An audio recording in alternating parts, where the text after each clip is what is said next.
welcome to episode 152 of Timm Talk, the podcast about the DC animated universe, co-created by Bruce Timm. I am Chris Lord. I'm Cameron Dexter. And we're back this week. We got some more Static Shock. We got some Consequences, Return of Rubberband Man.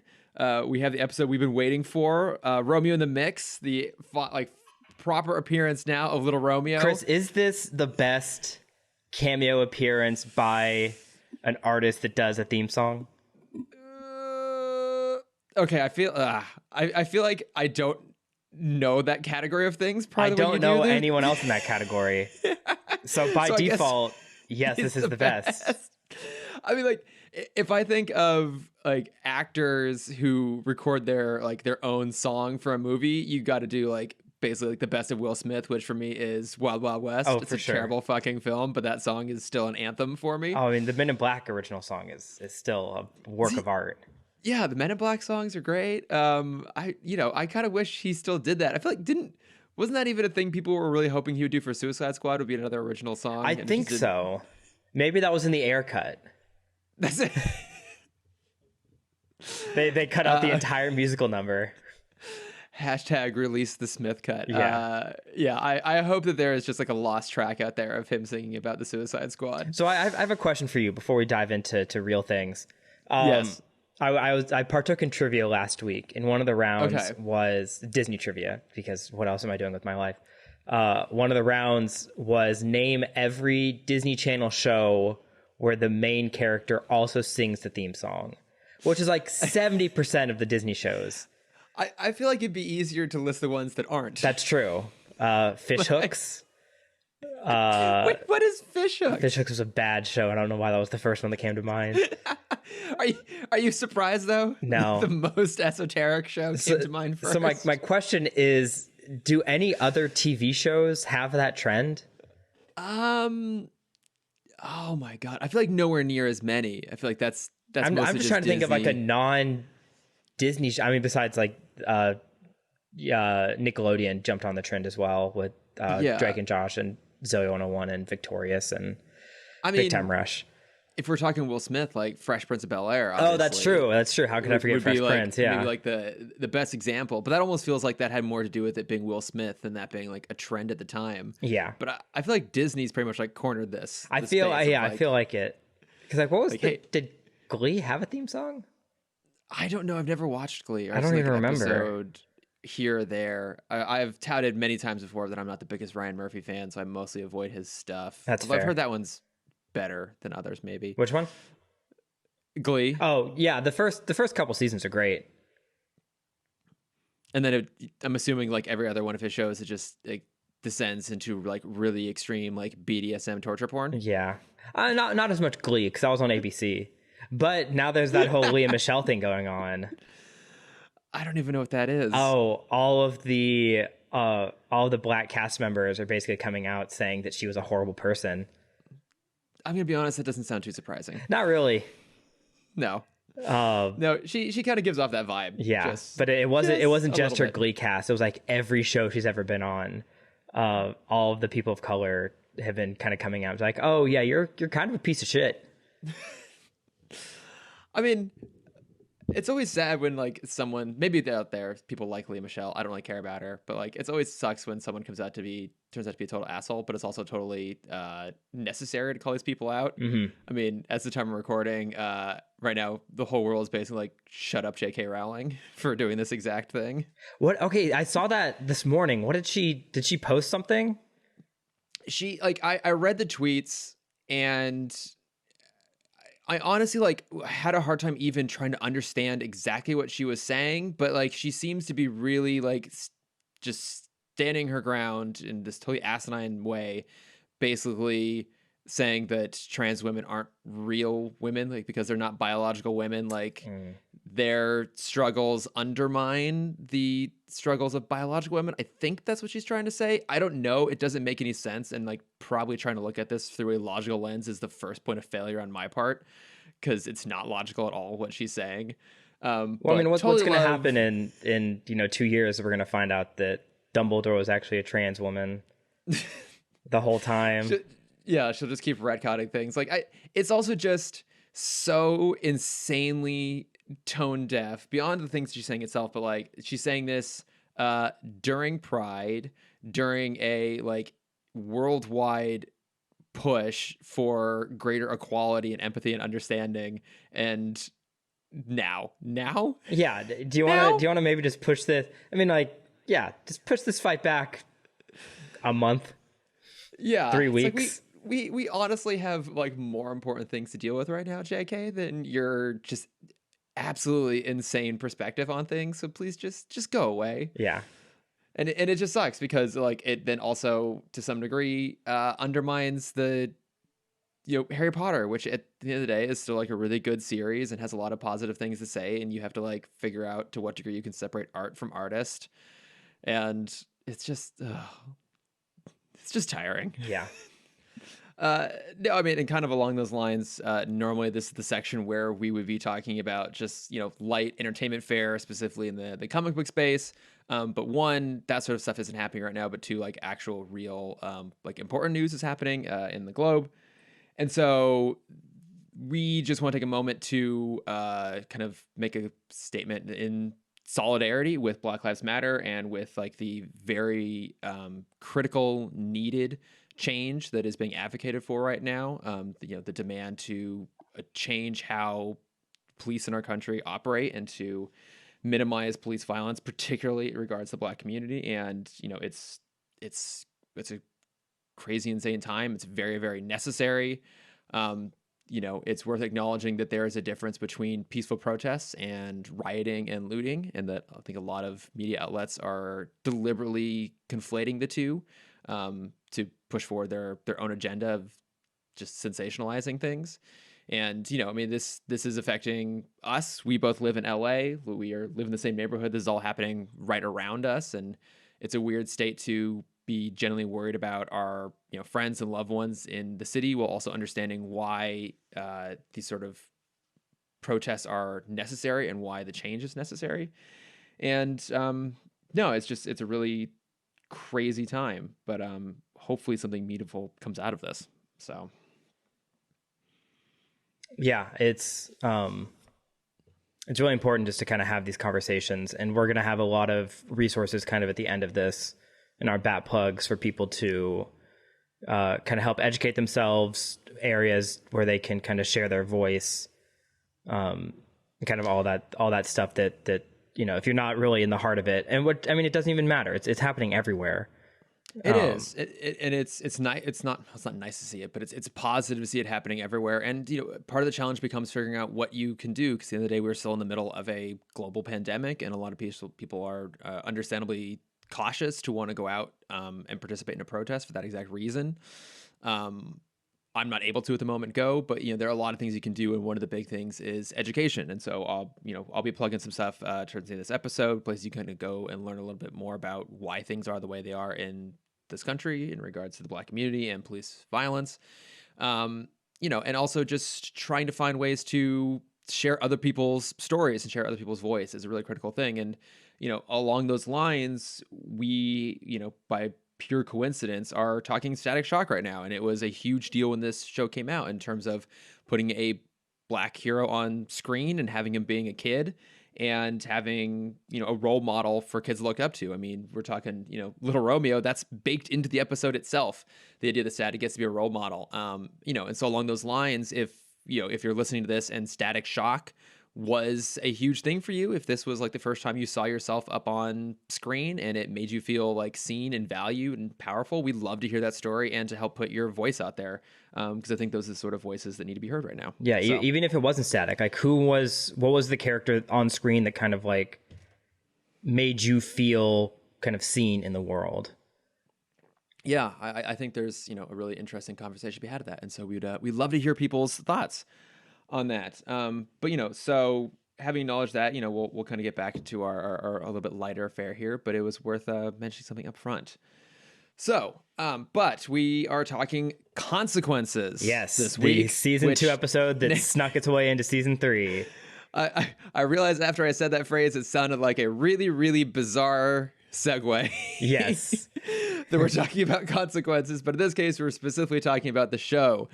The episode consequences. Yeah, Cameron, to your point, like it's bizarre. It's produced for season 2, but for whatever reason it was held onto and aired as part of season 3. Like, did it throw you when you first started watching the episode because it was the old intro?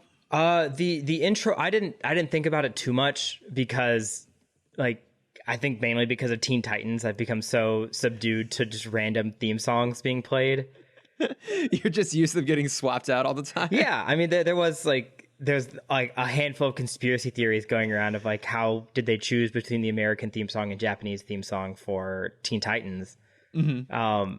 Like some people said it's when they lose, they play the Japanese theme song. And it's, I think even the creators came out and said like, no, there was no, like, we just sometimes wanted to change it up a little bit. Okay, so I have to ask you then, which version you prefer, the English Teen Titans theme song or the Japanese version? Son of a bitch.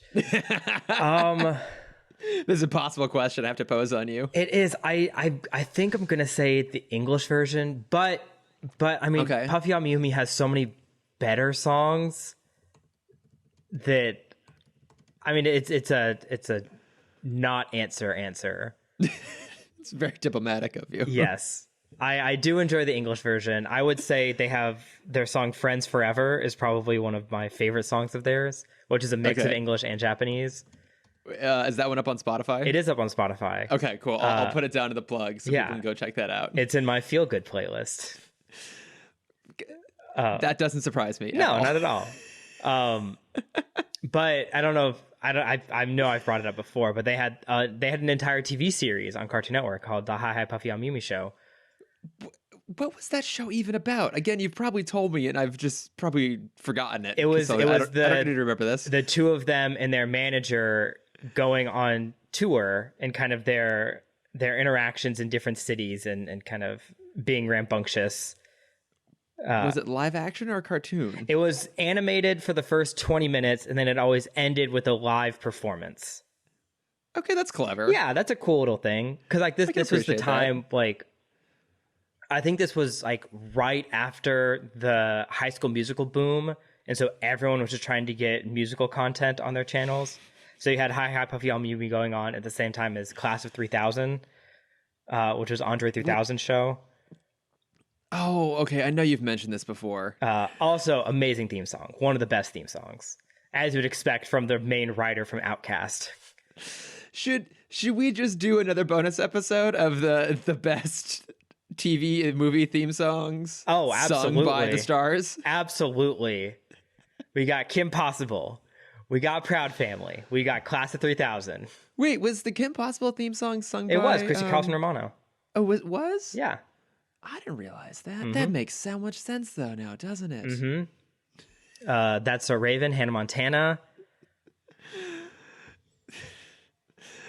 We'll do it. We'll go even deeper, even more esoteric. Big Time Rush, always a big... I had a... Like, I don't think Dylan listens to this podcast. My best friend from Dallas, Dylan, and I, we were in this stage of high school where, like, we both still enjoyed watching cartoons and younger content, but we didn't like to admit it to each other that we were still watching this. And we were 16. I remember because we could both drive, and he was at my house, and we were just like randomly going through the internet, and I'm like, oh, Big Time Rush has a concert tonight in Dallas. That's funny. And I'm like, oh, haha, that's funny. I wonder how much tickets are. It's like, oh, tickets are $20. Haha, that's funny. And then I'm like, that's stupid. We would never go to a Big Time Rush concert. And then we both kind of look at each other and like, do you like Big Time Rush? I was like, yeah, do you like Big Time Rush? I'm like, fuck yeah, I like Big Time Rush. And I wish I could end that story by saying we went to the concert, but we did not because we were lazy pieces of shit. Cameron, I'm very disappointed. I'm still disappointed in myself that we didn't go to that once in a lifetime experience concert. I'm so happy you had this like brilliant, unexpected bonding moment and this like very vulnerable, honest connection. And I'm very disappointed you didn't actually like follow through and go to the concert. No, we just played more video games. For shame, Cameron. Yeah. For shame. I'll just sporadically bring that up from now on just to make you feel terrible. That's fine. Still a big fan of BTR. Don't worry about it. Well, not only that, but I have to maintain a reputation as the villain of the podcast. That's fine. Yeah, just bully me into submission recently. So we'll stay on it. But yeah, like I was thrown when I first started watching this because it's the season 2 intro, and I literally stopped the episode, went back to the DC Universe menu, and like just double checked to make sure I had it right. And then I went and looked on like the DCAU fandom, and it's like, oh, okay, wait, this was produced in season 2. This is why this makes sense. Yeah, you can also tell because there's no gear, and also Yeah. you see it's a rare occasion where you see Daisy with no Frida. That's true. That's true. This was pre season 3, back in the era when You either had Daisy and Frida or were Daisy, either one or the other, or they were inseparable. They were the same character. They were the Mossy Minnows of the show. The what? The Mossy Minnows? What is that again? They're 2 members of the East Titans. Oh, okay. That's They're the speeders that can only run super fast if they're touching each other. Oh, okay. This now rings a bell. It sounded vaguely familiar. Yes, this is the Hispanic super speeders. Oh, that's right. That's right. See, I haven't watched Titans since it aired, so I got to do some catch up on top of all the other things I'm catching up on. I mean, we'll get to it once we get to Titan Talk at the end of this. That's true. When we're done with this, we do Titan Talk, as we're always threatening to do. But no, so like it's a season 2 episode. You can tell because the production quality is definitely not as good. To your point, gear's not in it. It has the original costume, the original intro. I think this is also the last appearance of Pop's lady friend, right? Of Officer Sandoval. That's right. I also think this is her last appearance. It's like that's so sad. I really like her as a character, and I'm disappointed that she didn't get a chance to follow through into the. Oh wait, hang on. Oh, is there another appearance? Oh no, she keeps coming back. Oh, good. Okay, because we kind of talked about this before the no. podcast. Oh, I was confusing. Oh, Shelley Sandoval is the reporter. Who's Pop's girlfriend? What's her name? Lady friend, please use the correct DC Universe terminology. Oh, okay. God damn it. I had this all confused. No, Trina Jessup is his lady friend.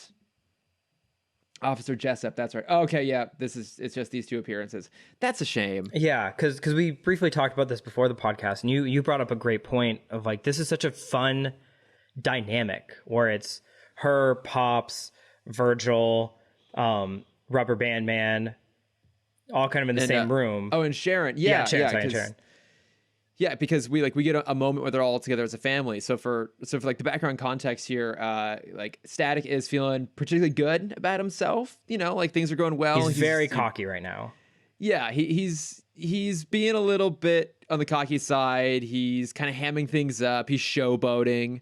You know, and Rubberband Man is getting after him for it. Be like, hey man, like you still got to focus on being a hero. You can't let this all go to your head.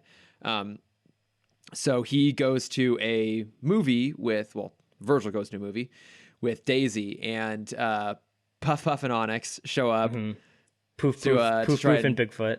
That's true. Poof and Bigfoot show up to try and rob the place, and in the chaos of Static trying to show off, Daisy somehow ends up in a coma after tripping on a rock. Yeah, because like, as we've extended John Mulaney's joke, the 2 things you fear most as a child are quicksand and comas. It's a slight bump. It's just a slight bump, and in there she goes. No, but she doesn't get hit. That's the thing. 'Cause I was expecting her to be hit by rubble. She trips on a rock and falls. Yeah, it falls. I think she even like falls on her hands. Like I think she stops herself from actually hitting her head. If only Frida were there to catch her. Maybe this is why they hang out now. Is because Frida's so scared of her falling again. They're there to just keep each other safe amongst all the debris and rubble. Yeah, because obviously Virgil won't be there. No, because Virgil's like just lost in his own space. But yeah, you're right. Like, given that I don't think we're going to see any quicksand showed up at any point, I'm glad that this show still found a way to shoehorn in the classic coma trope.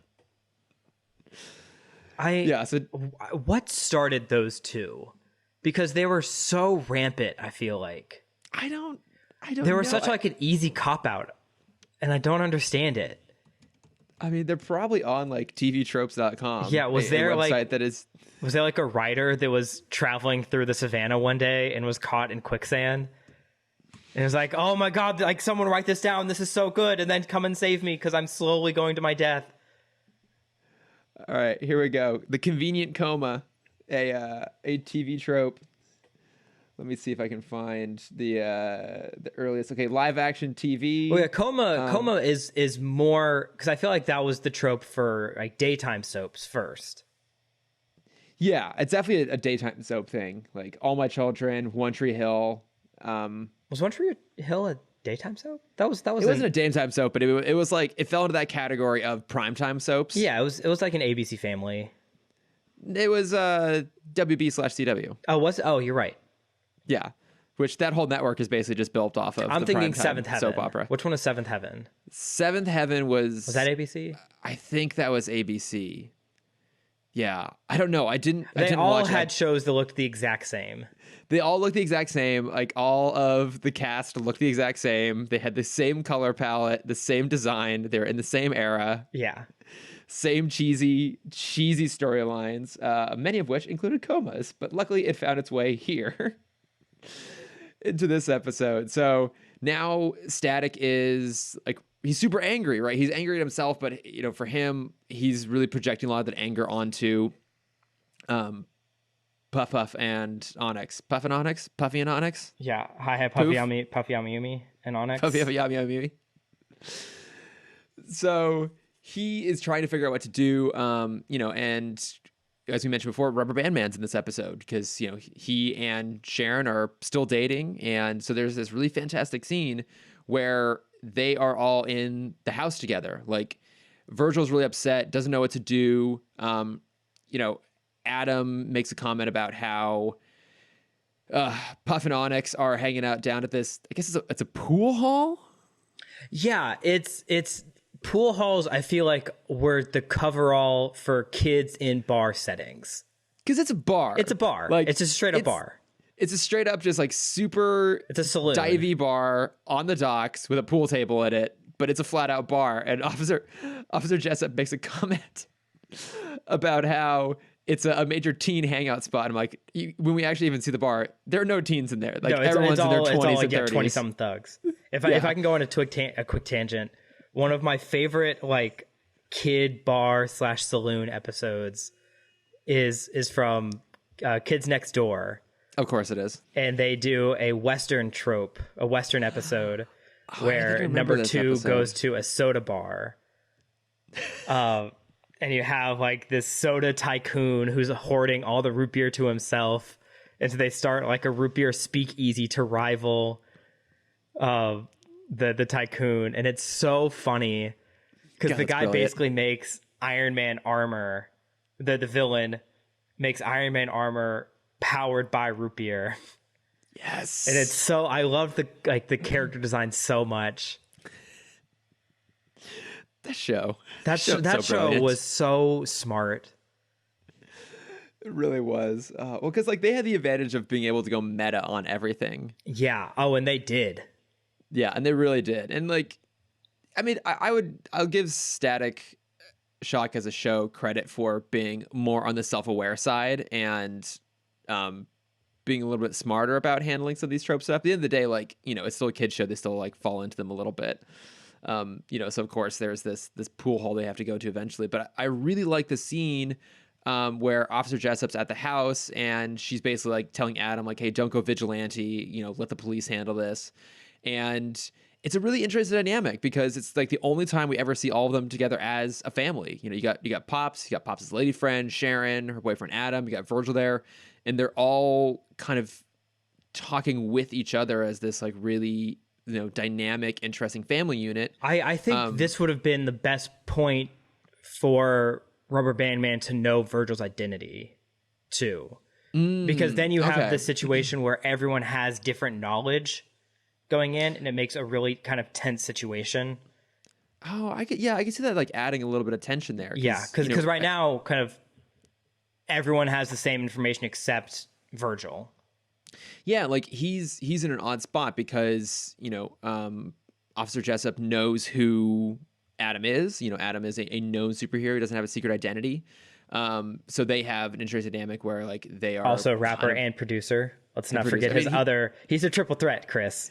He is an extraordinaire. We've said this before, but Rubberband Man, best hero in Static Shock, possibly in the DCAU. In all of it.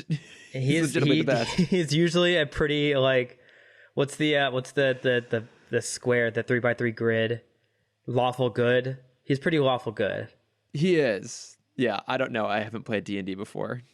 I almost called him pundit squares, but that's chemistry. Okay, that's or biology. What am I saying? That's biology. All I know is I think I did that that grid thing once where it tells you which one you'd be, and I was like the dead middle. Oh, you're neutral. I was like neutral. I'm like, oh, that's really boring. All right, That means you can do whatever you want. That gives you the most freedom. Does it? It does. I feel like it makes you also the most boring. Like, you know, like someone asks you that as a question, like, oh, hey, like, you know, like, where would you fall on this grid? You're like, oh, I'm just neutral. Yeah, I'm neutral. To everything. I'm the human equivalent of just beige. Thank you. To answer my question a minute ago, because I finally looked it up, why was quicksand such a heavy trope? Before the moon landing, that was the sci-fi trope, where everyone thought the moon's surface was kind of like this sand texture. Oh, okay. And so it says here, sci-fi stories written before the moon landing are liable to describe thick layers of extreme fine lunar dust on the moon's surface that are treated as functionally equivalent to quicksand. Oh, I see. Like they just thought it was like a really, really deep, fine powder surface that you would sink into. Mm-hmm. Yeah, so I guess that's where it started. So it probably started like old like sci-fi serials like Flash Gordon and shit like that. Yeah. Okay, and then it just eventually, you know, manifests itself in everything.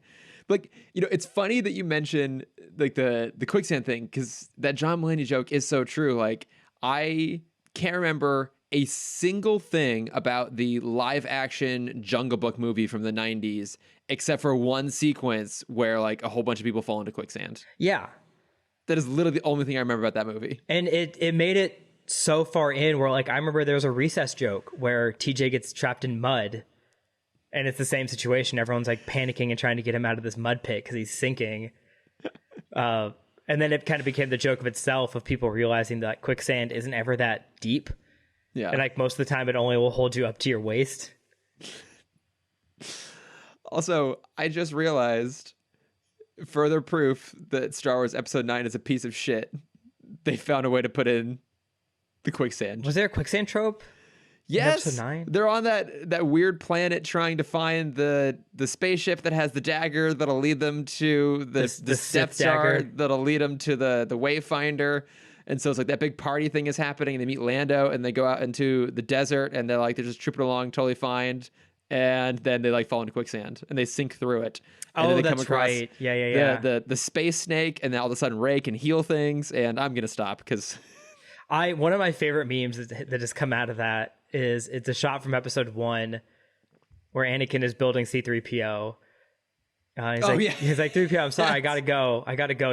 You'll be fine. But before I go, I gotta install these Sith protocols in case anyone ever needs to decipher a Sith code.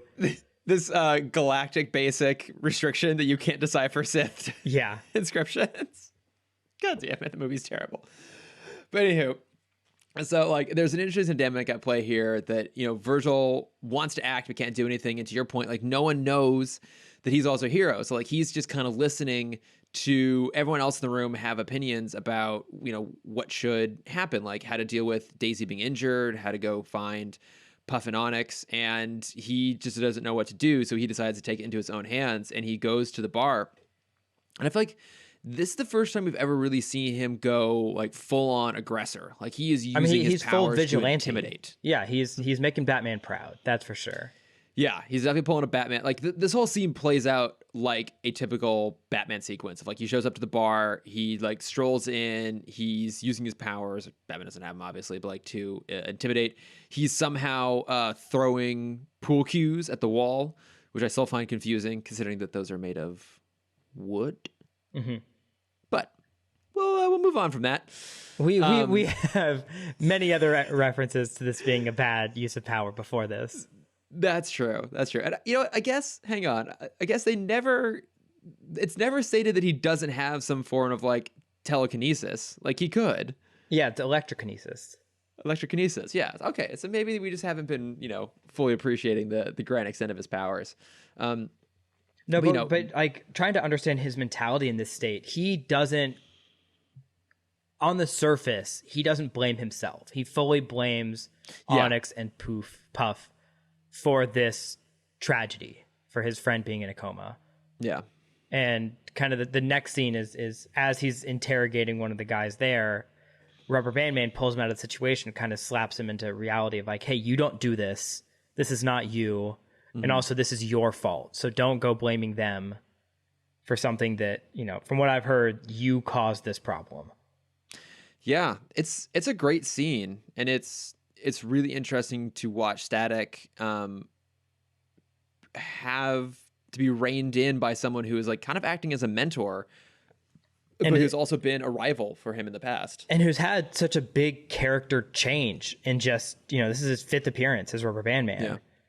And since then he's been villain, anti-hero, pop star, hero. He really does have one of the most interesting stories in the entire show. And, you know, I think they do a really good job, you know, making him his own independent hero, someone who like wants to actively work with Static and support him. And, you know, you can see why Virgil will be resistant to listening, because technically like, oh, he was there first and he's like the, you know, the big hero in Dakota City. But also on top of it, like this guy's dating his sister, and like that's just a weird dynamic in of itself. You know what I just thought about, Chris? Because for a second I'm like, oh, Rubberband Man should have had his own show. And then I'm like, no, that was the problem with Zeta. Is you can't, his character arc wouldn't be as interesting if it was every single episode. It's because we only get glimpses of it, and the world is still kind of changing, and we're kind of bouncing back into his life. And so if Zeta if Zeta was still just a side character through the entirety of Beyond, I think we would have been much more warm to him than the 26 episodes of torture that we had to watch. Than we were when we had to get through it. Yeah. No, I would agree with that. Like, I think part of the reason... what I'm saying is Rubberband Man is Zeta. Yes. Well, hang on. And you can't change my mind. Yeah. Wait, hang on, Cameron. Somehow we've gone from him being the best hero in all the DCU to him being Zeta. That's a pretty big switch, all right? It's a pretty extreme stance to take. Like, you're right, though. He does work well as a supporting character, because, I mean, he has a really distinctive arc. Like, he has a big swing to his arc that it's not like he's the kind of character that, you know, has like an episode by episode change. So like, you know, Virgil more or less stays the same, but he learns lessons along the way. Whereas Adam like has to go through some pretty massive changes. Like he has more of a typical like film arc, right? Where like where he starts at the beginning is completely different than where he starts at the end, versus like a typical TV show arc, which is wherever you end is basically where you were at the beginning, but like madely just slightly different. And actually, to that point, this episode does something kind of weird. So, you know, Static figures out that he has to be smart about taking down Puff and Onyx, and he ends up working with Rubberband Man to make that happen. And then, you know, very happily, Daisy comes out of the coma. But he doesn't go and visit her as Virgil. He shows up outside her window. This infuriated me. Yeah, he shows up as Virgil, or excuse me, as Static outside her window, and like does a little electric Daisy. And like the whole point of this episode was that Daisy was pissed at her friend Virgil for like stepping all over her and not showing her enough like deference and respect. And then he's upset that she's in a coma, but at no point does he ever come back to her and be like, "Oh, I'm so glad you're out of the coma. I'm so glad you're doing okay. I'm so sorry. Like I wasn't there for you and you needed me to be." None of that happens. He just goes out and showboats again. Yeah, because what is the story from Daisy's perspective? Is she calls a guy who doesn't let her talk to go to a movie, and then the second they buy the ticket, he disappears. There's a fight that breaks out, and she gets caught in the crossfire, is in a coma for a week, and then wakes up to not her friend, but some random superhero that she doesn't know who he is.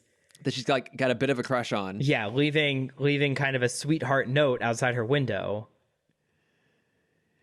It's a really like I would be so mad at Virgil after that. Yeah, and it's so bizarre because this show is normally so smart about you know, having good landings, especially like knowing how to like end these episodes on kind of a nice poignant note. And you feel like there are other episodes that don't end on Static in costume, that end on Virgil like having come to some sort of like resolution, sort of cathartic moment. It's so strange that that's what they would put him in. It just shows that men don't know how to apologize. You know what? I agree with you on this, actually. Because like I think it would be easy enough for Virgil to show up as himself, apologize, and be like, "Hey, what's that outside your window?" And then also like you can do both. You don't need to do one or the other. Yeah, that's a good point. Like I don't know why it actually. was why it was her parents that showed the like they're like, "Oh, look outside your window. I think someone left you a message." Like Virgil, you do that. At least someone cares, unlike your shitty friend Virgil. Yeah. Do you think that it's like Phil Lamar left recording that day and just forgot to do the last line? And like, oh, fuck, we got to write around this. I don't know. It's just, he had to move next door to go record some Justice League lines. Oh, yeah. Probably that's it. Like, it's just odd. I feel like it does really kind of like undermine what's otherwise like a pretty good story arc here. Mm-hmm. I don't know. It's kind of odd. But I mean, like, overall, this I thought was like, pretty decently fun. You must have loved it because they go to a movie theater. Okay, so here's something I had a problem with in this episode, is how lazy the background art department was here. You mean you weren't impressed by their movie poster that just says "really scary movie" on it? It says it's 3. It's really, really, really scary movie. Oh, that's right. No, I'm not impressed with that because we already have like a built-in movie universe in the show. Like we know they have their own version of Star Wars. This is true. So like just give us another poster of that. But the one that I will not forgive them for is as Puff dropped a billboard onto a bunch of civilians for Static to catch, and it's a billboard for the Burger Fool. And the billboard just says it's foolicious. And that is lazy writing. I'm going to be honest. When I first saw it at a glance, my brain finished it as it's Fool King Good. And that's so much better. That is so much better than it's foolicious. Because it's still on brand. And it's one of those where I feel like what happened is someone wrote it, like a writer wrote it and an animator animated it, waiting for someone to catch it because they knew there's no way this was going to make it through in a kid's cartoon. It's Fool King Good. And they were like in render when a producer came over. It's like, wait, what did that say? What did that say? That's fucking good. Guys, pause, stop the render. Stop. We have to deliver this episode in 15 minutes. And I need you to change this to anything else. Anything else, I don't care. Yeah. And so it's foolicious. That's not even easy to say. No. Foolicious? No. Fool King No, Good come on. is and I applaud you for that one, Chris. That is a great. Thank you. I'm going to figure out a way to write that in something I'm working on. Thank you. It's all yours to do with as you please. Okay. But did you at least like in the movie theater the post in the background for the giant iron? I did really enjoy the giant iron. That is great. Another super quick tangent. I started watching Stargirl the other day. Okay. How is it? It's fine. Okay. I heard from a seems like it would friend be that fine. like the budget wasn't really there, and I kind of see what they're talking about because they have two very heavy CG characters, whereas like Doom Patrol had Brendan Fraser's character. Fuck, how did I forget his name? Robot Man? Robot Man, yeah. Is it Robot Man? What? Is it Robot Man? Yeah, it's just Robot Man. Where he's like half CG, half practical. Yeah. Where these two, you have Stripes, which is a full-on robot, and then you have Solomon Grundy makes an appearance. Oh, cool. Yeah. In 2 episodes, you've seen him for a total of 14 seconds because he is all CG and they don't have the budget. But the reason I bring it up is Stripes, the robot Stripes makes that he kind of walks around in, looks like a live-action Iron Giant. Oh, really? It's like if Iron Giant was made with more car parts. Okay. It's you would like it because he even said, Luke Wilson's character even says like, yeah, I made this character, I built this robot out of used car parts, and so kind of the chest plate is the front of a car. Oh, okay. Yeah, I'm looking at like some photos of it now. Okay, it's a pretty good design. You're right. It does look more It looks less like a costume and more like a big robot, Yeah, well, I essentially. mean, because it's giant. It's it's 10 feet tall. That's a good look. Yeah, yeah. I, I haven't seen it much in action yet. it does Um, look a lot like the Iron Giant. yeah, Oh I'll man. give it like one or two more episodes. Okay, just see if it holds up. Hmm. Yeah, I was like, I don't need to. But going back to your point, there's something about movie theaters and TVs and movies that just feel so much like more fun. And maybe it's because they're all still based off of the kind of the 90s aesthetic where everything is bright and colorful and patterny, even though not as much animation because patterns are hard to animate. But there's something magical about seeing a movie theater on like in a movie. Mainly it might be because I'm just so desperate to be back in a movie I, theater. I was gonna say, Cameron, is this just you like really, really missing movie theaters right I now? miss it so much, Chris. I miss it so much. I know you do. I have I keep all my movie stubs, and I have my little bank that holds all my movie stubs next to me right now. You just occasionally just like grab it and hold it tight, and just like a single bro tear slips I down your do. face. Here, Chris, I'll just for this visual medium. This is 1 year of tickets. Oh my god, that's a lot. It's a lot Yeah, of tickets right there, it is Cameron. minimum one a week. I'm surprised you haven't like set up your home entertainment system to be like an improvised theater. Like I'm surprised you haven't Oh, put don't worry, I some did in Animal motorized Crossing. curtains. You did what you did? In Animal Crossing, I turned my upstairs into a movie theater. Yes, Of course you did. because I had to. Where else can you go to see a movie at this point? I had to pay tribute. That is the most you thing that Good. could possibly happen.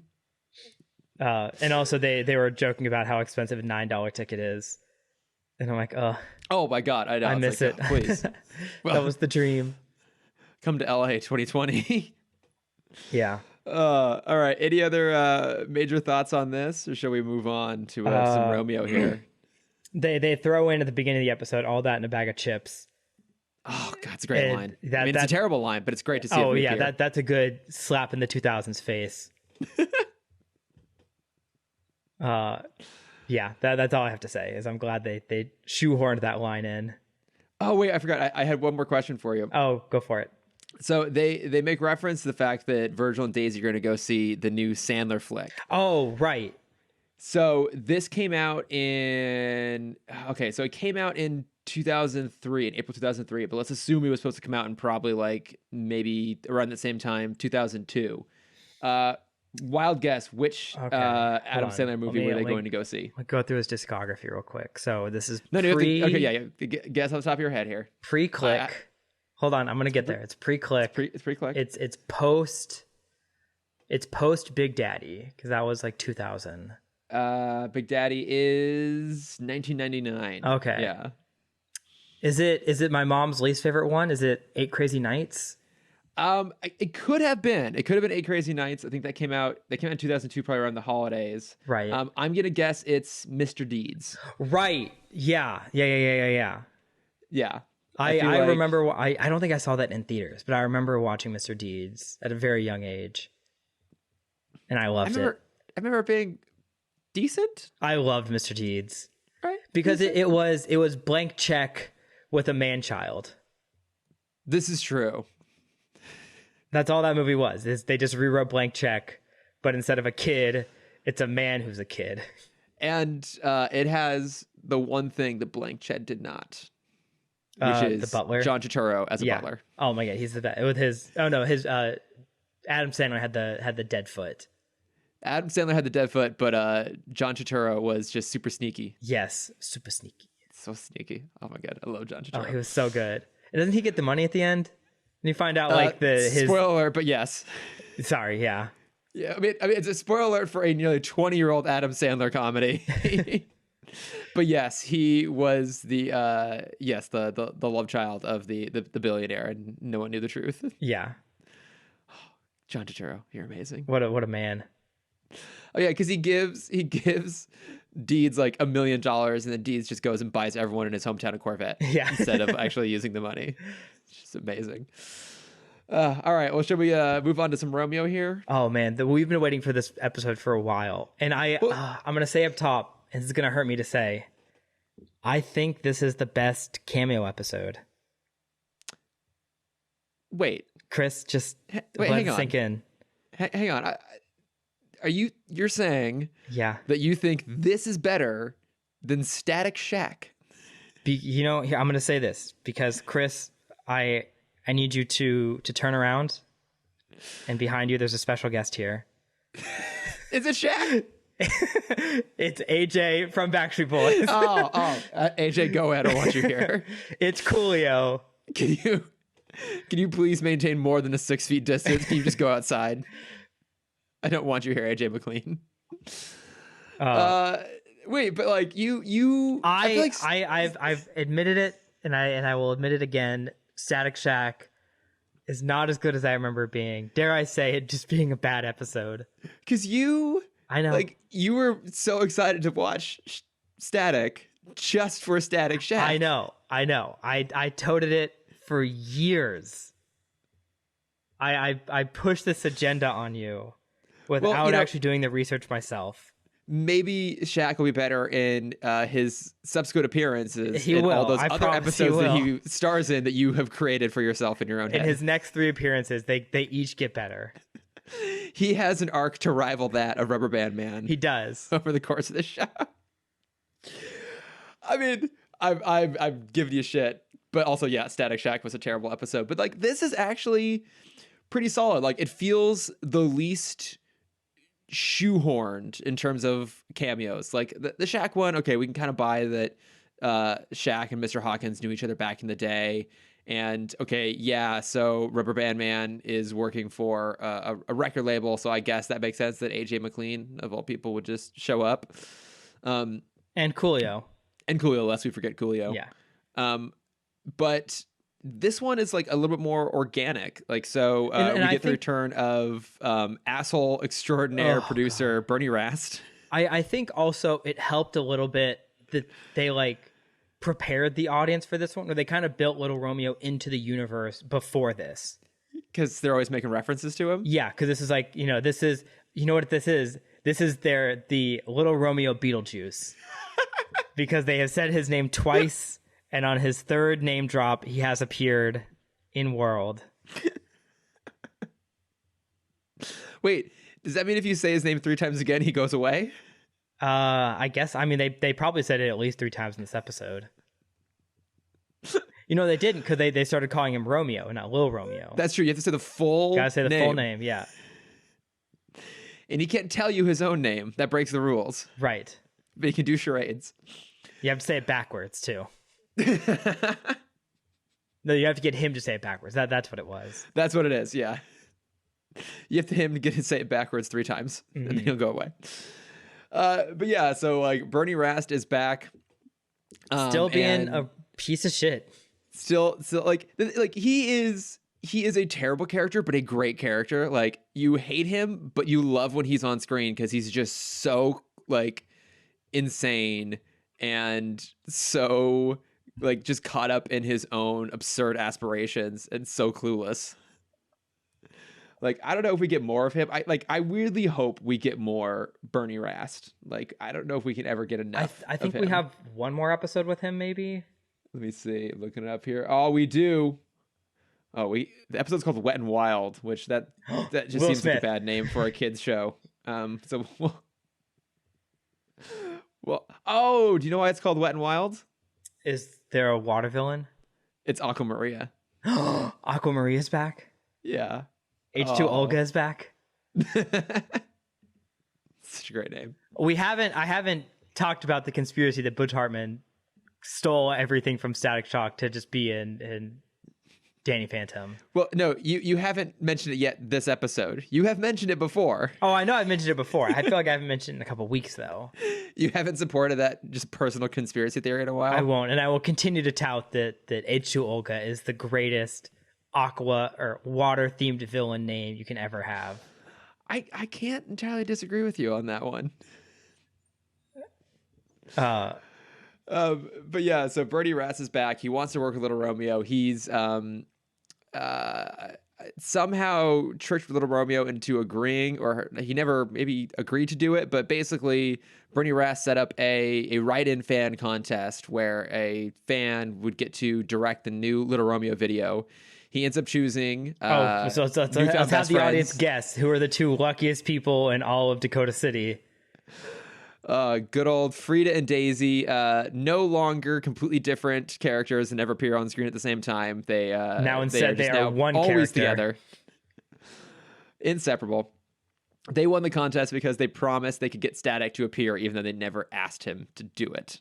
But Romeo's super excited because he looks up to Static. He's like, "Oh, like Static's awesome. He's like my favorite superhero. This is going to be great." Now, okay, Cameron, I was trying to figure this out. How old is Little Romeo when this came on? Oh, Let me see if I can look this up real quick. so like, this is pre his Nickelodeon show. because he looked like something about the animation just He seems looks off. 11, Yeah, he looks like, but he's. but I he can't talks tell like he's if- 20.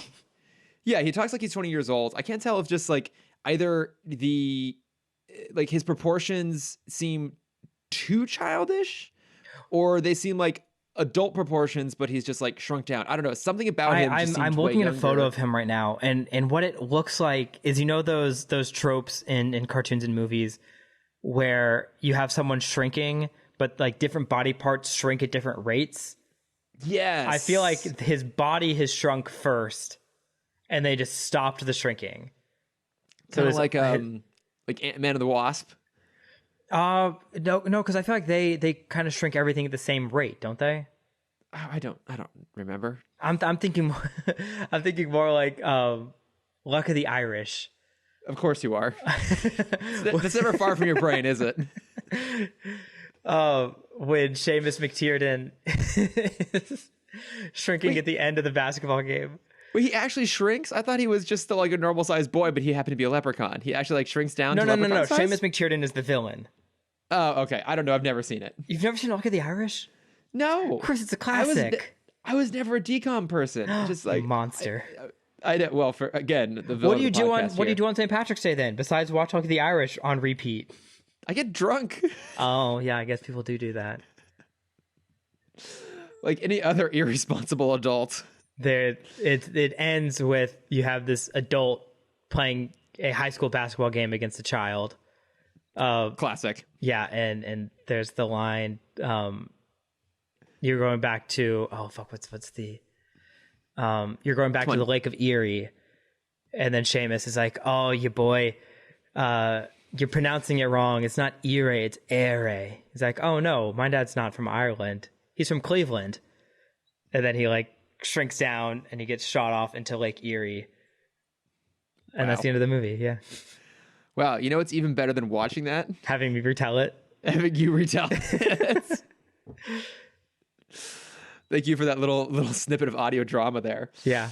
Wait, I should start okay. a radio show. Oh wait, actually, holy shit! Little Romeo is 1 day older than me. Wow. So he's Yeah. old. He's old. Like ancient. He's. You know what? I bet within the last few months he also discovered an ear hair and then had a total panic attack, realizing that he's finally become really old. I bet that happened to him as well. That's unfortunate. Is there something you want to talk about, Chris? Cameron, when it happens to you, you'll know it, and you'll just be like, "What have I become?" It's fair.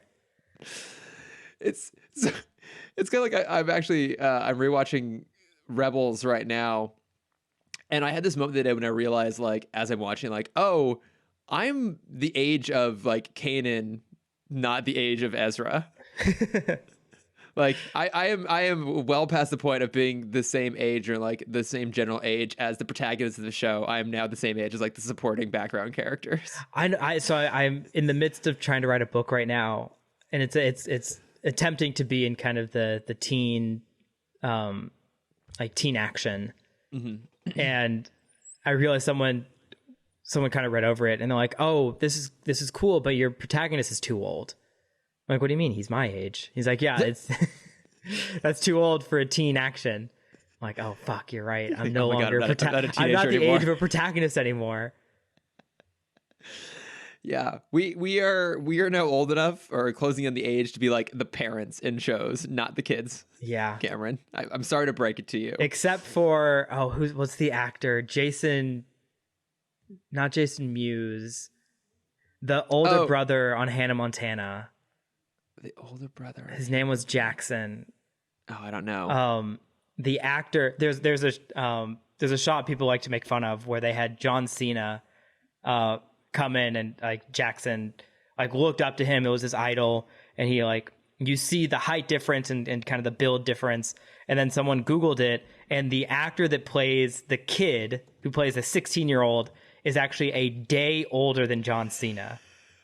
They were both 35 years old when this episode filmed, and Jackson was playing a 16-year-old. I love it. What? Oh my! I'm looking at this right now. What's That his is last horrifying. name? Jason what? Jason Earls. Jason Earl, that's it, yeah. That is what? This is wrong. Yeah. My concept of time and space is completely broken. Yeah, how old is he now? He's like in his 40s. His 40s, and he still looks like he's 17. He's probably pushing 50 at this point. He was born in 77. He's 43 years old. Oh goddamn! Oh goddamn! Yeah, he had a show right after Hannah Montana called Kicking It, where they slightly aged him up to be a martial 17? arts instructor. Yeah, he was like 19. God damn it. Well, maybe that's what they were trying to do here is like the opposite. They're trying to like age Lil'Romeo down, like the cartoon version of him. Maybe that's why he looks weird, because like he would have been 14 when the show aired, like when this was like in production when it aired. Right, which is a year younger than Static. Yeah, but like he looks 3 years younger than He Static. looks much younger, yeah. So I think that's it. I think they were trying to like skew his character to be younger. So I guess it made more sense that like Lil'Romeo would have that sort of Kind of like idolship fandom yeah. over a hero. Yeah, that makes sense. It's either that or just the animators didn't know how to draw limbs, because not only does he look weird, but then also our villain of the week this week, which is Leech, aka Parasite. Yeah, like Parasite Light. Yeah, so he's like Parasite. He's got the same power set as Parasite. He can like steal people's powers for temporary periods, But not their like memories. Because I feel like Parasite was cool because he can steal from normal people too. Exactly, he could steal from anyone. Whereas here, it's like I guess he could. I don't know what he would really steal from someone, because when he steals their powers and like some of their Well, like we see him appearance. to kind of jump ahead in the story for a second. Lil'Romeo gets a Static costume, and then Parasite accidentally kidnaps him instead of Static. And I wanted, after he tries to absorb Static's powers through Romeo, I wanted him to have like a rap number where he stole his ability to sing and rap. I would have loved if that's what the episode went. Yeah, because then here's my question for you: you now have that power. Whose like trait in the world do you want to steal? Whose power do I want to steal? Yes, in our real world. I guess I would want to take like someone who's really, really good at martial arts, actually. Okay, so you want like a Lacey, not a Lacey, say a DeGracie. A what? They're the family that started Brazilian Jiu-Jitsu. The Gracies, the Gracies. I don't know. You mean capoeira? No, Wait, it's a different martial art. Is it? Yeah, capoeira is also, is it Brazilian? No, that was a martial art started by the lower class because they would hide it in dance moves as they were practicing, which is why it has that very like rhythmic style. Okay. I also sometimes get capoeira, capibaries, and cassowaries confused. No, all very different. Oh, very? Very different. Capoeira is an African Brazilian martial art that combines elements of dance, acrobatics, and music. It was developed by enslaved Africans in Brazil at the beginning of the 16th century. It's known for its acrobatic and complex maneuvers, often involving hands to the ground and inverted kicks. That's cool. Yeah. I don't know, just like I don't consider myself to be a particularly like graceful person. Oh, same. So like the idea of having that sort of like athletic and artistic like grace and balance would be like really appealing. Either that or like I would love to be able to play the piano. I would steal someone's piano playing Okay, abilities. then here's my pitch for you, because this was my character that I wanted to steal from. Okay. Usher. Ah, that's a Sing, good call. dance, and piano. Yeah, that's true. Asher can basically do everything. He can. Do you get his abs too? Oh, that's a good question. Because I'll be honest, that was my first thought. I was like, whose Whose abs do you abs want? can I steal? Just scroll through Instagram. Because I'm extraordinarily vain.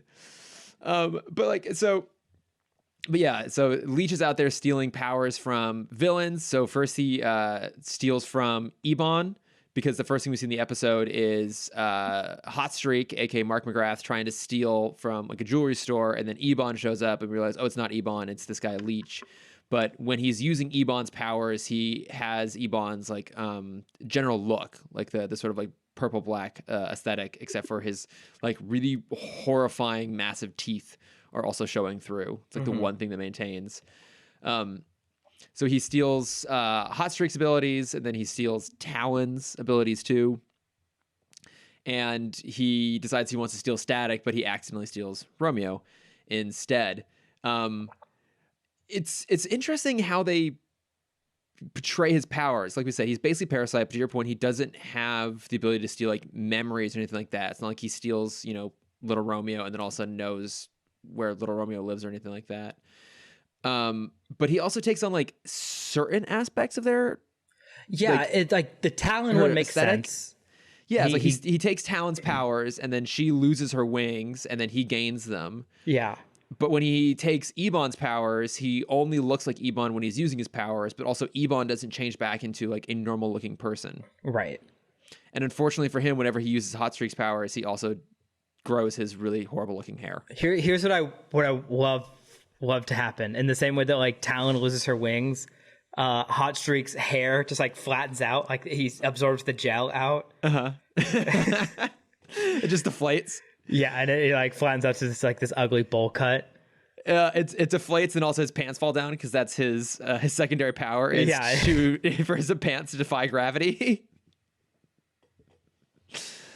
But yeah, so so then like Static is trying to like, he basically makes a trade. He trades himself for Lil'Romeo, and then Lil'Romeo goes back out to try and like rescue Static, and they figure out that they're basically being kept on essentially like an old movie studio lot, which is clearly meant to be the Paramount lot based on the front gates there. Is that the most referenced lot?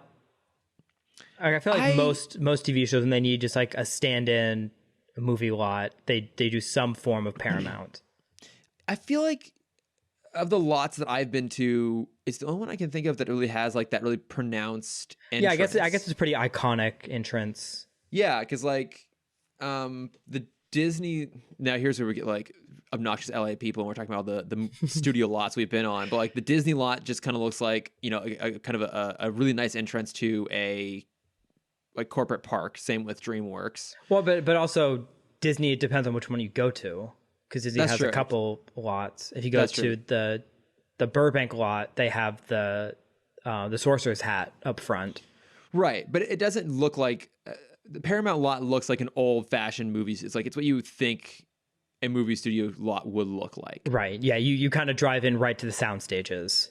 Exactly. Yeah, and then it's comparison to like even Warner Brothers Universal, like you basically just drive on and then you're like just between sound stages and buildings. It doesn't have like this big like grand entrance sort of thing. Come to LA, we'll give you a tour. Exactly.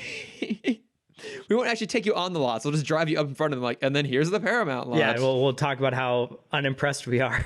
Yes, we'll just tell you stories of times we were on the lots. We won't actually take you there ourselves. Well, because we don't want to deal with traffic.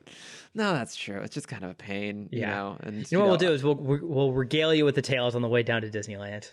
Exactly. But there was another interesting moment here, so that when Leech is trying to steal powers, he gets in a fight with Richie with Gear, and he chooses not to take Gear's powers because like, oh, it looks like your whole thing is basically just based off technology. I have nothing to gain. So my question for you, Cameron, is what would have happened if he had actually absorbed Richie's powers, like his ability to be a super genius, essentially? So first off, I love that someone makes a joke and calls Gear Gizmo instead. Oh yes, especially that's because right. we see Gizmo a year later in Teen Titans as one of the great villains. Because they're very similar power sets. They both have a backpack that has a lot of gadgets and gizmos. Yeah. But yeah, what would he be? I feel like he would have like really bad ADD for a second, because Richie talks about like one of his problems before building Backpack was like he just had so many ideas that he just had to get them out and he had to start making stuff. Yeah. And so you have this villain who's solely set on one style or one story arc, and then he has this new power. It's like, oh fuck, like I gotta go build this thing. I thought of like rocket skates. No one's made rocket skates before, and it completely forgets his main story. See, I feel like what would have happened is he would have like I feel like the story tangent would have then become about him building a device that would have like permanently captured his powers. Oh yeah, that is better. Oh, Cameron, I just realized how you can make it a two-parter. Don't tease me like this, Chris. Your favorite. Everything needs to be a two-parter here. Okay, so he goes through the episode plays that as it basically does. In that moment, he ends up either like deliberately or accidentally sucking out Richie's powers, and then he, like to your point, like he's all buzzing with energy, he doesn't know what to do, and then he says like, "Oh wait, hang on, I have this idea," and he goes and he builds like a backpack-like device that will let him permanently capture someone's powers.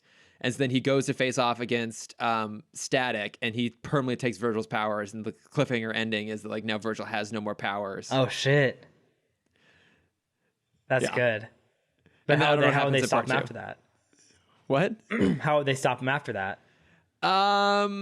It would probably be like, oh, I don't know. Like they probably realize like there's some way to like short circuit it, and then if it like destroys the backpack, all of a sudden the powers go back. Okay, here's my pitch to jump off that. So what he does is he realizes he can take the powers, but he doesn't get them immediately. They're kind of stored in like pods, like pills. And what he does is he goes around Dakota and he just steals all of the Big Bang powers. Okay. And then he puts them on like a superhero black market. Where he's like, you for a price could be a superhero. Oh, that's interesting. So then you have a way for everyone to get their powers back afterward. Okay. Like he develops a way to like permanently capture and then transfer those powers. Yeah. So Static can get his powers back. Yeah, but then it kind of just turns into a similar episode to Alva's kid. Oh, the bubble wrap boy? Yeah. No. Yeah. Also, I just realized how we tie in Shaq back into all this. Of course. Alva's actually working for Shaq this whole time. Shaq is actually the main villain of the whole show. What? You can't have Shaq be the main villain of the show. Has he ever been not a good guy? I don't think so. I don't think so. How could he? No, he's just like, he's so lovable. Yeah. He couldn't possibly be the bad guy. How dare you? How dare you even suggest such a thing? Because I watched The Last Dance for the past like 3 weeks, I've only been getting sports advertisements recently. Oh, okay. That's the first forever, I'm sure. It is. But every now and then I'll get hit with like a feel-good video about Shaq. Oh, Shaq. And there was one recently from, I guess, a couple years ago where these kids were called on from a Karen. They got the police called on them for playing basketball in the street. And the police officer came by and kind of like, hey, keep it down. I'm like, I'm going to have to call for backup. And he calls in backup. And in the next car, Shaq comes out and plays basketball with the kids and the police officers. Nice. Suck it, Karen. Yeah, fuck you. No, you can't. Shaq's a good guy. You can't have him be the bad guy. That's true. But yeah, like but what you can have, Chris, what you can have is Robot Shaq be the bad guy. Now I'm on board. Even bigger than Stripe. Yes. How do you defeat what is the ultimate villain for Shaq? A Robot Shaq. A Robot Shaq. Then he'll just have to become Steel in real life to take it down. Yeah. Which I'm fine with. The world could use Steel Shack. So, but yeah, I mean, there's like fun dynamics here. Like this is an often used power set with like stealing the hero's powers, but they do a pretty good job with it. And at least they give him like kind of a distinctive look. Like I feel like they're moving away from having every villain in the show have a purple aesthetic, because now he's got this weird like putrid, it's a very putrid ugly aquamarine green. Yeah. He looks like he should be aquatic. Like he looks like a water villain. Well, he literally has like little suckers on his hands, like all across his fingers. Yeah. And I thought it was weird that they never like do a money shot with that. You're kind of waiting for like that'd be such a good act 2 break. Yeah, with him like leaning in, like hands heading towards the camera, like all these little suckers like maybe it was too gross. It might have been too gross. Also, what's that condition where you have like the phobia where you're afraid of like holes and things? You know what I'm talking about? Yeah. That would just totally set people off. It's just being a gay man. What? I have fear of holes. Trypophobia. I feel like I'm pronouncing it wrong. Trypophobia, maybe? Fear of holes. Skin? It's a fear of or disgust of closely packed holes. Yeah. Ugh. I don't know why they I don't have this fear, but I feel like Like you cannot have the fear and then look at the the Google image search, which I highly recommend people don't do, because a lot of it is focused on like various skin conditions that result in people having like a bunch of closely packed holes, and it is absolutely horrifying. There's an anime villain who has a really cool power, and now I'm grossed out by it. Where he's from a village where people, and I think this might be based off a real culture from history, where they pierce every part of their body, and they kind of gauge different parts of their body. So when they move their arms, they get like a whistle sound, and their whole body kind of becomes this musical instrument.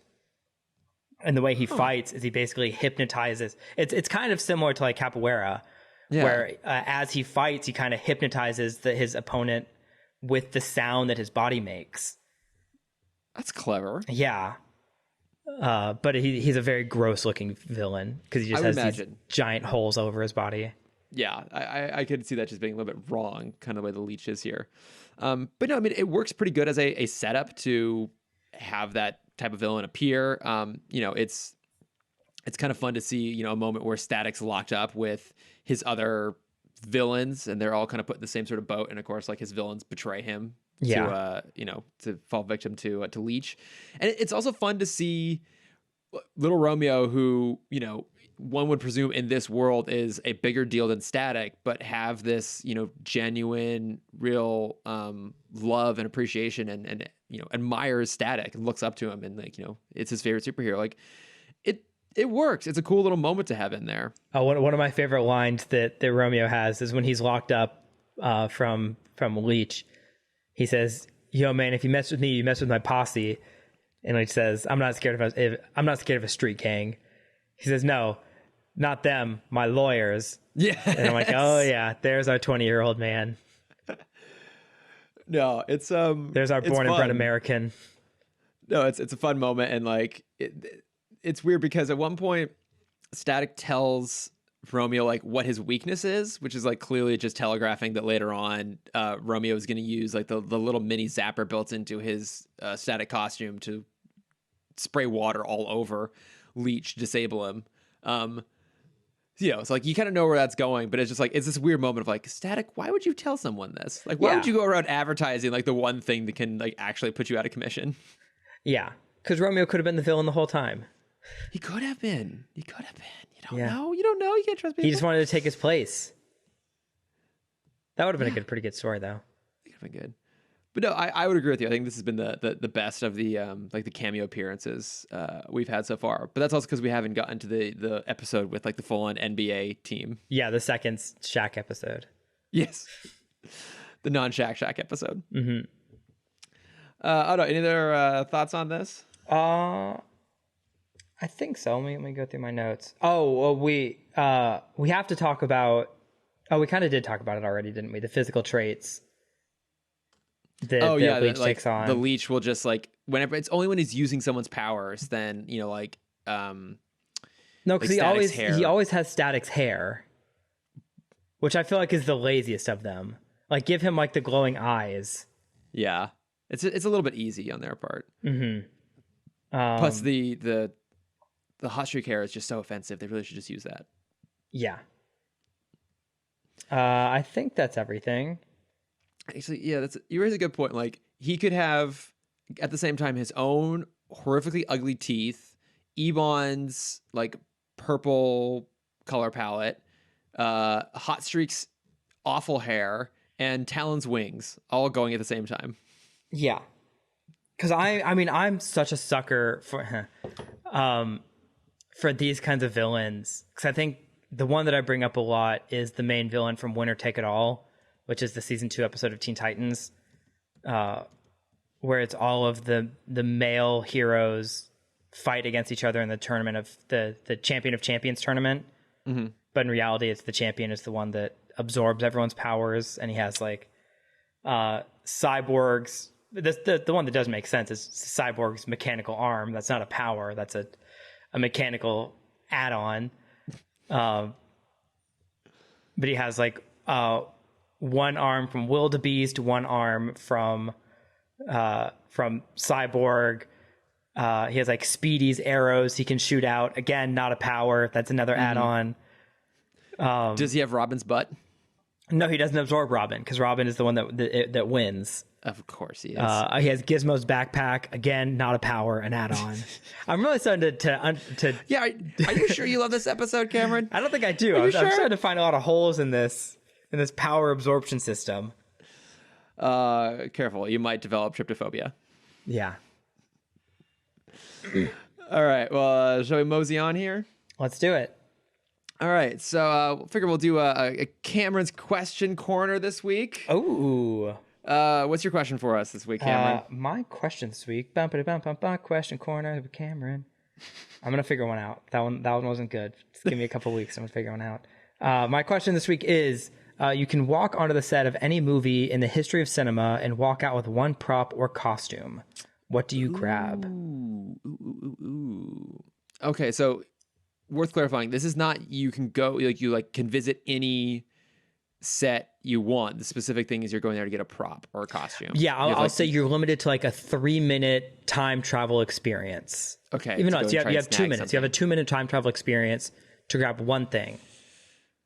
Okay. I feel like at one point in my life, I would have said maybe going on to the set of Star Wars and getting one of the lightsabers.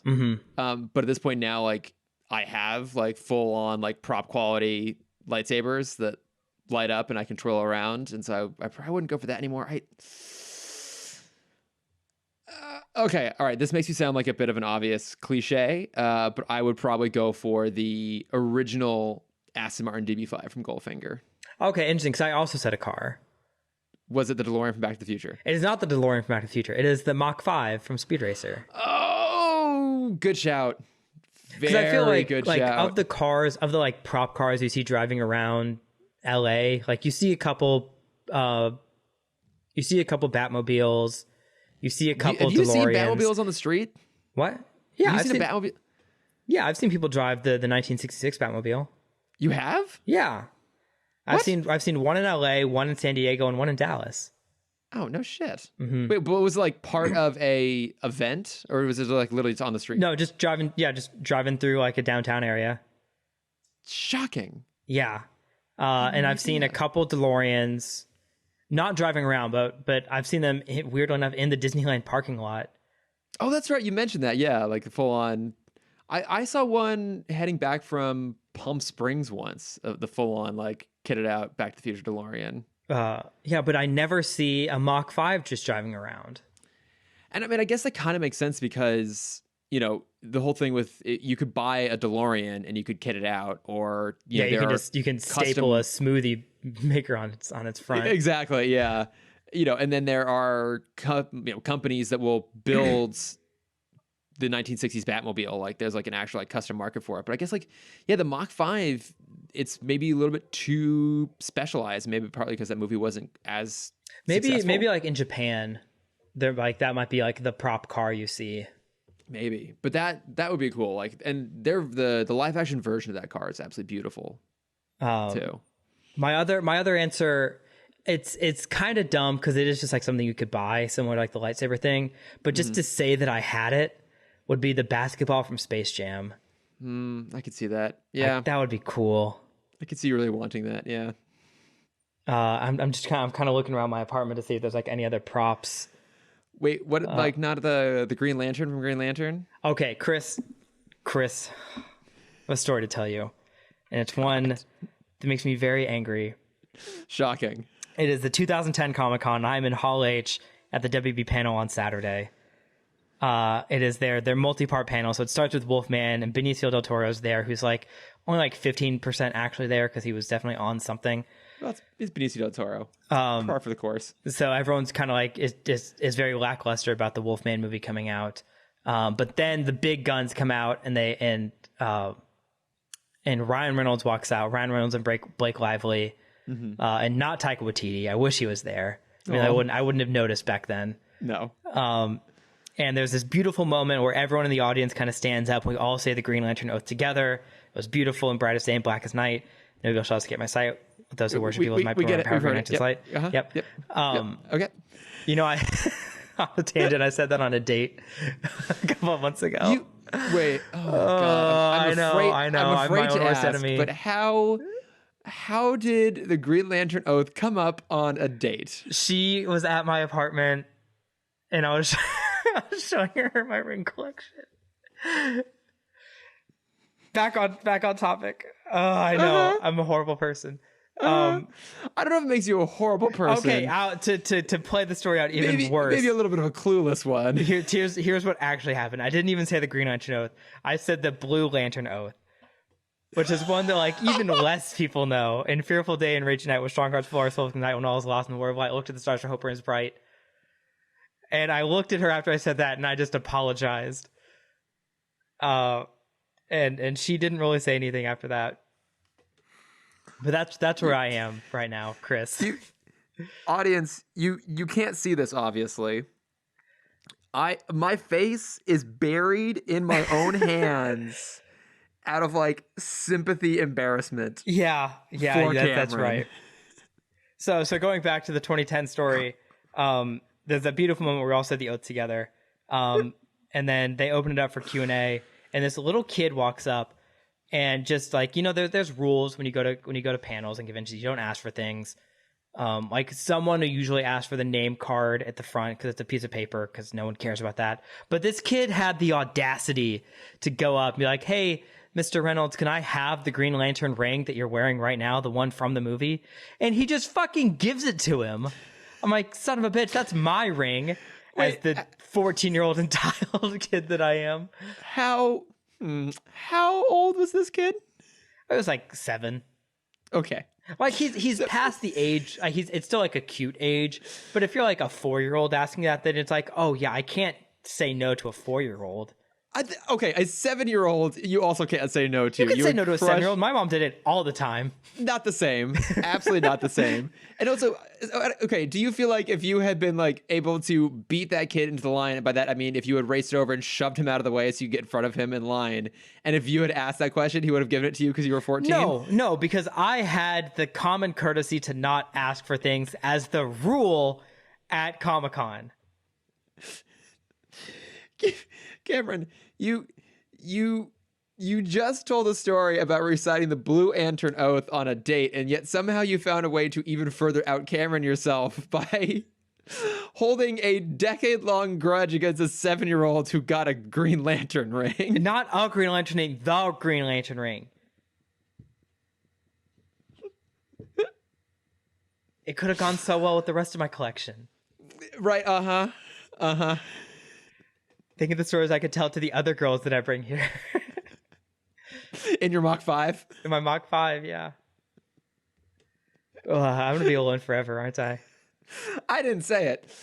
All right, well, yeah, I'm very curious, though, for people. What would your What would your Oh, prop I need be? to apologize for her. Slash, would you mug a 7-year-old to steal his Green Lantern ring, which Yes, I'm I sure would. Cameron considered doing, if only for a fleeting second. But all right, along those lines, should we do some notes from friends here? Oh yeah, I just feel bad now. Do you I feel told bad? that Do you story. feel bad because you still hold this grudge, or you just feel bad because you remembered such a painful memory? No, I feel bad. Yeah, for talking about that date. That was rough. That was a bad time for me. Dude, you brought it up. I didn't say anything. I know. I'm a self saboteur. Again, I didn't say it. I hope But my I'm mom not doesn't going to listen to this disagree with part. it. Yeah, Mom, skip ahead. You don't need to hear this. It's too late. It's too late. Yeah, what are some notes from friends? Okay, so we got a few notes from friends. I missed some last week, so my apologies. So catching up on them now. But just a couple shout outs here. So shout out to the Overoid on Twitter, who was kind enough to congratulate us on 150 episodes, and I guess he was listening to it while going for his walk on Spotify. So thanks for listening, and thanks Thank you for so giving us a much. shout. Also shout out to Paul Hill, who we've mentioned before in the podcast. Great artist, Paul Hill. He responded to our question that we put out as part of our 150th episode, which was what is the best and worst of the DCAU, and he said that since he barely considers Zeta part of the DCAU, he would consider Superman the worst part. That's fair. Yeah, I would agree with that. Yeah, that's fair. I would also agree with that too. You kind of there's not a lot of great in that They're show. still trying to find their footing. It's what? They're trying to find their footing still. Yeah, they're trying to figure things out, but it's okay. And then Ashley Clark wrote to us. We were talking about Looney Tunes last week, and she had a point, which is that the original Looney Tunes had a sophistication to it. And so I was curious, do you think maybe that's what's missing from the new series on HBO Max that you're trying to kind of punt your finger on what was off? Do you think it just lacks sophistication of the original? I also had a conversation about this with someone a couple of days ago. I think it's the split between writing for a family and writing for kids, because the Looney Tunes and a lot of shows kind of pre 1970 where all the animation was for a family. Mm-hmm. And then kind of once you had the Saturday morning cartoon lineup come out, then it was kind of targeted younger. Then of course you have the Simpsons coming out after that, which kind of tried to transition it back to being a family show. I think they went a little too old, but that's a different conversation. But yeah, the old Looney Tunes was family, where this is a kids show with adult jokes, which is not the same tone. Yeah. But yeah, I agree. I agree with Ashley. 'Cause I feel like that's kind of a lot of animation now that does that exactly what you just described. Like, I feel like in terms of animated comedies, like Shrek was maybe one of the last ones that was kind of writing for everyone, rather than it has adult jokes in there, but usually those jokes still land to some degree with kids. It's not like it's just jumping between okay, this joke is for this audience and this joke is for this other audience. All across the board, it's kind of appreciated on multiple levels. Yeah, I mean, since that movie is just all parody, you kind of have to be a certain age to understand parody. Yeah, that's true. And also, I don't know how well those movies hold up now. Oh, they're still great. I mean, they're still great for us because we still remember all the references they're pulling from. But I don't know how well that would work now for a modern audience. I feel like those references are pretty timeless though, because it's all Snow White and Cinderella and Disney Renaissance. I mean, there's still stuff that the kids see. There's some Matrix references in the first one. Oh, that is true. I forgot about the Matrix reference. I keep thinking of Lord Farquaad. And as Scoob has proven, a Simon Cowell reference is always timeless. Yeah. Oh God. How did that movie mess up so much? It was such an easy cash grab. I made my mistake of going down that path. I'm backpedaling, immediately backpedaling. I'm done. I'm too tired. But Ashley also wrote in to answer our question about if you had a kid who was super powered, like a Superman or Hercules, or was even immortal, at what age would you tell them? And her answer was that she would tell them the truth ASAP in both instances. There are much fewer circumstances where the truth is not the best way to go than people want to admit. If trust is broken between parent and child, it causes trust issues well into their adult life. And an immortal with those kinds of issues, no thank you. I would tell them as early as they could comprehend, especially the Superman case. The Kents had no idea if those things were going to end up like wrong or being different. So it wouldn't make sense for them to not give him some kind of awareness. So basically, she had the same answer you did, which was like, tell them early, normalize it, rather than wait until they're like old enough to experience trauma from learning the truth, which was what I suggested. Yeah. Yeah. So you guys does all make are sense. much better people and would make much better parents than I would. But no, thank you everyone for writing in, especially Ashley for answering that question. And I think from there, shall we do some bat plugs? Let's do some plugs. All right. What do you got this week, Cameron? I need to take this moment to talk about something very near and dear to my heart, because I watched something that kind of changed my life this week. It definitely opened my eyes to a whole new world. Okay. I watched Dick Tracy. Dear God, why? Because it was on HBO Max, and I went through and I added everything alphabetically, and I made it to the D's. Wait. You added everything? I mean, not everything. I added all the stuff that I hadn't seen before, and that was like piquing my interest. Okay. And so I watched Dick Tracy out of pure curiosity, because I've heard it's a pretty divisive film. I feel like people really hate it or mildly enjoy it. So for those that don't know, we're referring to Warren the Beatty's 1990s. Yeah, Warren Beatty's Dick Tracy. 1990 adaptation of the Dick Tracy comic, which I have never seen because I've heard it's insane. It's so weird. And there's something what I really enjoy about it, and it kind of goes back to what I steal from a movie set, is all the prosthetics to make these characters look so bizarre. They're so gross to the level where like you just can't stop looking at them. Oh my God. Like my favorite is Flat Top. Oh God. Yeah, I kind of would steal one of the prosthetic masks probably. But yeah, there's like Flat Top and Prune Face, and then Al Pacino plays Big Boy Caprice, who his isn't like interesting. It's just kind of gross. Who thought this was a good idea? Warren Beatty, because he funded the movie by himself. My God. He was producer, director, and lead actor.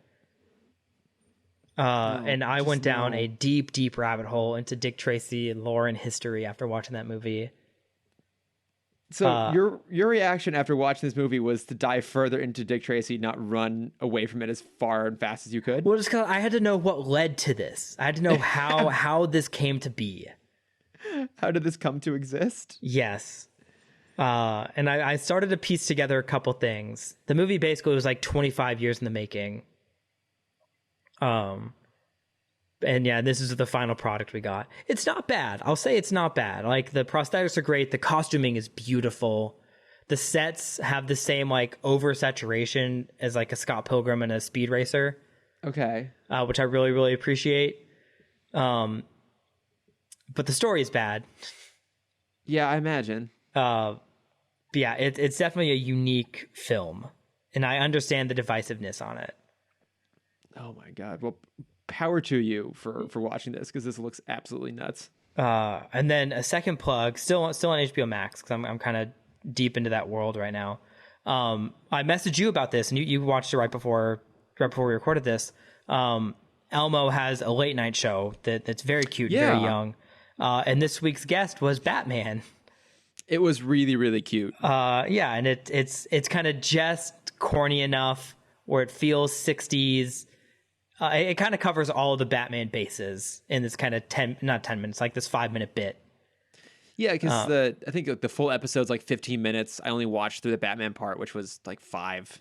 Yeah. If that. It's very cute. No, it is. And I think you commented this beforehand, that the costume is like a top tier theme park costume. Yeah. You wouldn't see this in movies at all, but it's still like a very cool look on for him. Yeah, it's a well done, like comic style costume that, definitely still looks a little bit plasticky. Like it would never be believable in a world where that's supposed to actually like function as a superhero suit and save your life, but it's totally fine as like, yeah, like theme park kids birthday party / Elmo show. Yeah. But no, it's cute. The show is like a nice, like, sweet, sincere, tongue-in-cheek kind of approach. And I was like, oh, this is actually really adorable. It's a clever idea that they've seemed to be doing pretty well with. So and neither of us are Sesame Street people. Like we didn't really grow up on the show. No, not really. Like not really. So it's cool to kind of like see a glimpse into that world.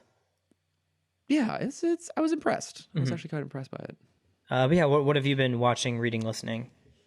So I've been trying to spend some time this week sort of educating myself a little bit and getting a slightly different perspective and better understanding what's happening right now.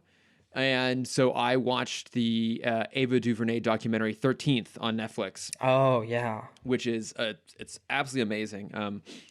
The kind of whole point behind it is that the 13th Amendment, which was designed to abolish slavery in the United States, actually has a caveat in it that limits that protection if you've been convicted for a crime. So essentially it means that if you are convicted of a crime, you can still be more or less a slave. And that condition has become the root of like legalized oppression, particularly for the Black community, ever since. And so it sort of charts the history of, after the Civil War, then it became the era of Jim Crow. And then, after the Civil Rights Movement in the 60s, it all became this sort of like manufactured war on drugs, and how that was basically just designed to send a shitload of people, again, primarily Black, into the prison system. And it just charts like how the prison population continues to grow and grow and grow. And it's an incredibly heartbreaking, frustrating, eye-opening documentary. And it goes a long way to explaining how we have come to be in the situation we're in now. And it's also just incredibly well made. I mean, Ava DuVernay is a fantastic filmmaker. And it's up on Netflix. Highly recommend watching that. So I watched that this week, and then I also listened to this podcast called Running from Cops, which essentially dives into the impact that the TV show Cops has had on our country.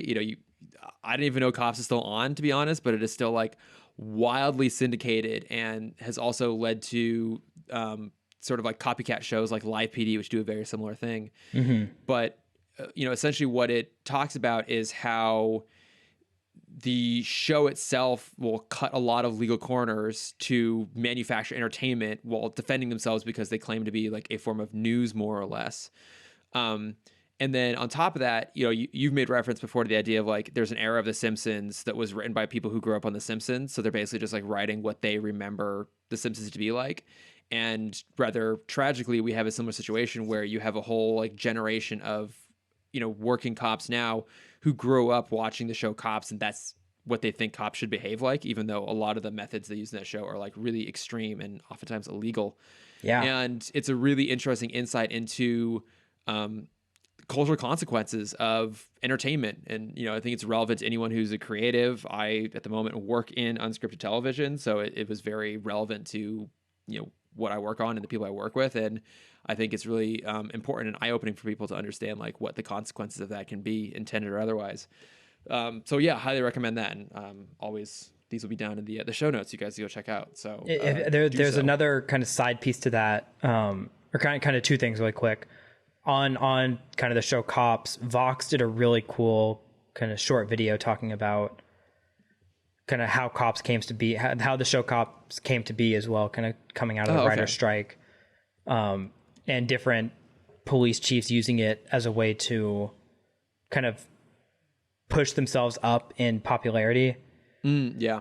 But kind of closer to what you were talking about, there's this great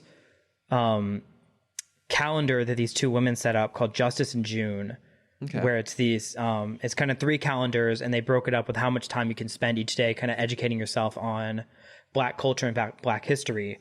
So there's one for like 10 minutes a day, 25 minutes a day, and 45 minutes a day. Oh, that kind of goes into, like books you can read, podcasts you can listen to, movies and TV shows you can watch. And a lot of them have kind of the two things that you recommended. They all have 13th on here. But yeah, it's really, really cool. And it's a great way to just kind of keep learning about this, huge injustice that we've been dealing with, that they've been dealing with for so long. And kind of very digestible bits. That's a really great way to like break things down and to find, whatever you can do to try and make a change right now. And, we said at the top of the show and, say it again now, like education is a big part of that. And, I think education is also a cornerstone of empathy. And I think we could all use a little more empathy at the moment. So yeah, check out all those just to see things from a different perspective and to better understand what's happening. But I think with that, we're done for the week. Thank you to everyone for listening. We would love to, hear your recommendations. If there's anything you've been watching or reading or listening this last week that has helped open your eyes a little bit and you think would be valuable for people to also check out, you can find us at Timm Talk Pod on Facebook, Twitter, Instagram, and Gmail. Would also love to hear people's responses to, the question we kind of brought up at the beginning of the show, which is, was Static Shock a really big moment for you in finding, representation on screen? Or if there's another character that to you really made you feel seen for the first time, would love to hear what those stories are. Reach out to us and let us know. And then you can find me at Lordifer on Twitter and Instagram. Yes. And if you want to see my art, you can find that at Cameron.Dexter. And if you want to see my face, you can find that at CamDexter_adventures. Boom, boom, boom. All right. Well, thanks everyone for listening. We'll be back next week with some more Static Shock. Let's see what's coming up here. We're getting a return of a great Superman villain, Toyman. Yes. Yeah, we got our Superman crossover next week. Yes. Toyman and Darcy will be back next week. Very much looking forward to that. Yes. But until then, thanks for listening and goodbye, everybody. Thanks, everyone. Superhero Static Shock. Whoop, whoop. Superhero Static Shock.